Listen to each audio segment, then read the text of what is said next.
ಒಟ್ಟಿನಲ್ಲಿ ನೀವು ಕಾಂಗ್ರೆಸ್ ಇಂದ ಕೂಡ ಪ್ರಯತ್ನ ಪಟ್ಟಿದ್ದೀರಿ ಅಥವಾ ಕಾಂಗ್ರೆಸ್ ನಾಯಕರು ತಮ್ಮನ್ನ ಭೇಟಿ ಮಾಡಿದ್ರು ಅನ್ನೋ ಚರ್ಚೆಗಳು ಇತ್ತೀಚಿನ ದಿನಗಳಲ್ಲಿ ಅಷ್ಟು ಕೇಳಿ ಬರ್ತಾ ಇದೆ. ನೋಡಿ, ನೀವು ಕೇಳಿದ ಫಸ್ಟ್ ಪಾಯಿಂಟ್ ಇದೆಯಲ್ಲ, ಅದು ತಪ್ಪು. ನಾನು ಕಾಂಗ್ರೆಸ್ ಇಂದ ಪ್ರಯತ್ನ ಪಟ್ಟಿಲ್ಲ. ನಾನು ಯಾವ ಇದರಲ್ಲೂ ನಾನು ಹೋಗಿ ನನಗೆ ಇಂಥ ಸೀಟ್ ಕೊಡಿ ಅಂತ ನಾನು ಕೇಳಲಿಲ್ಲ. ಹೌದು, ನನ್ನ ಬೆಂಬಲಿಗರಲ್ಲಿ ಸುಮಾರು ಜನ ಕಾಂಗ್ರೆಸ್ ಕಾರ್ಯಕರ್ತರು ಇದ್ದಾರೆ, ಅದು ನಿಜ. ಅದನ್ನ ಓಪನ್ ಆಗಿ ನಾನೇ ಹೇಳ್ತೀನಿ. ನನ್ನ ಎಲೆಕ್ಷನಲ್ಲಿ ನನಗೆ ತುಂಬಾನೇ ಸಹಾಯ ಮಾಡಿ ಶ್ರಮ ಪಟ್ಟಿದ್ರಲ್ಲಿ ಮುಖ್ಯವಾಗಿ ಕಾಂಗ್ರೆಸ್ ಕಾರ್ಯಕರ್ತರು ಇದ್ದಾರೆ. ಅವ್ರ ಆಸೆ ಏನಾದರೂ ಒಂದಿನ ನೀವು ಕಾಂಗ್ರೆಸ್ಗೆ ಬನ್ನಿ, ನಾವು ನಿಮ್ಮ ಜೊತೆಲಿ ಇರೋಕೆ ಇಷ್ಟಪಡ್ತೀವಿ, ಅಂಬರೀಷ್ ಅಣ್ಣನ ಕುಟುಂಬದ ಜೊತೆಲಿ ನಮಗೆ ವಿಶ್ವಾಸ ಇದೆ ಅನ್ನೋಂಥ ಮಾತುಗಳನ್ನ ಅವಳು ಹೇಳ್ತಾರೆ. ಕರೆಕ್ಟು.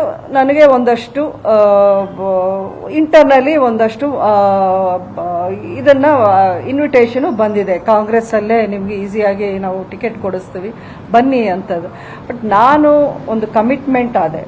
ಆ ಕಮಿಟ್ಮೆಂಟ್ಗೆ ನಾನು ಸ್ಟಿಕ್ ಆನ್ ಆಗ್ತಾ ಇದ್ದೀನಿ. ಯಾಕೆಂದ್ರೆ ಮೋದಿ ಅವರ ನೇತೃತ್ವ, ಅದರ ಮೇಲೆ ನನಗೆ ತುಂಬಾ ಅಭಿಮಾನ, ವಿಶ್ವಾಸ ಇದೆ. ನಮ್ಮ ದೇಶಕ್ಕೆ, ನಮ್ಮ ದೇಶದ ಒಂದು ಪ್ರಗತಿ, ಅಭಿವೃದ್ಧಿಗೆ ಮೋದಿ ಅವರ ನೇತೃತ್ವನೇ ಕರೆಕ್ಟ್ ಅಂತ ನನ್ನ ಮನಸ್ಸು ಹೇಳ್ತಾ ಇದೆ. ಕರೆಕ್ಟ್ ಆಗಿ ಪಕ್ಷಾತೀತವಾಗಿ ಎಲ್ಲರೂ ನಿಮಗೆ ಬೆಂಬಲ ಕೊಟ್ಟಿದ್ದಾರೆ ಚುನಾವಣೆ. ಬಿಜೆಪಿ ಇರ್ಬೋದು, ಕಾಂಗ್ರೆಸ್ ಇರ್ಬೋದು, ಅಥವಾ ಯಾವುದೇ ಪಕ್ಷಕ್ಕೆ ಇಲ್ಲದೆ ಇರೋರು ಕೂಡ ತಮ್ಮ ಬೆಂಬಲವನ್ನು ಕೊಟ್ಟಿದ್ರು. ಈ ಬಾರಿ ಮಂಡ್ಯದ ಪರಿಸ್ಥಿತಿ ಹೇಗಿದೆ? ನೋಡಿ, ನಾನು ಒಂದು ವಿಷಯ ಸ್ಪಷ್ಟವಾಗಿ ನನ್ನ ಮೈಂಡಲ್ಲಿ ನನಗೆ ನಾನೇ ಹೇಳ್ಕೊತೀನಿ. ನಾನು ಯಾವತ್ತೂ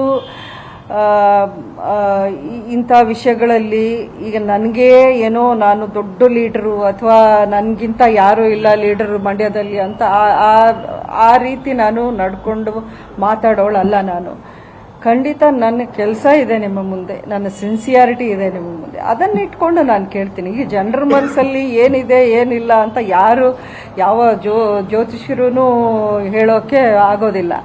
ಬಟ್ ಈ ವಿಷಯದಲ್ಲಿ ನನಗೆ ವಿಶ್ವಾಸ ಇದೆ. ಮಂಡ್ಯ ಜನ ನನ್ನ ಜೊತೆಯಲ್ಲಿ ಇದ್ದಾರೆ, ನನ್ನ ಬೆಂಬಲಿಗರು ಅಷ್ಟೇ ಸ್ಟ್ರಾಂಗ್ ಆಗಿ ನನ್ನ ಜೊತೆಯಲ್ಲಿ ನಿಂತ್ಕೊಳ್ತಾರೆ ಅನ್ನೋ ನಂಬಿಕೆ ನನಗಿದೆ.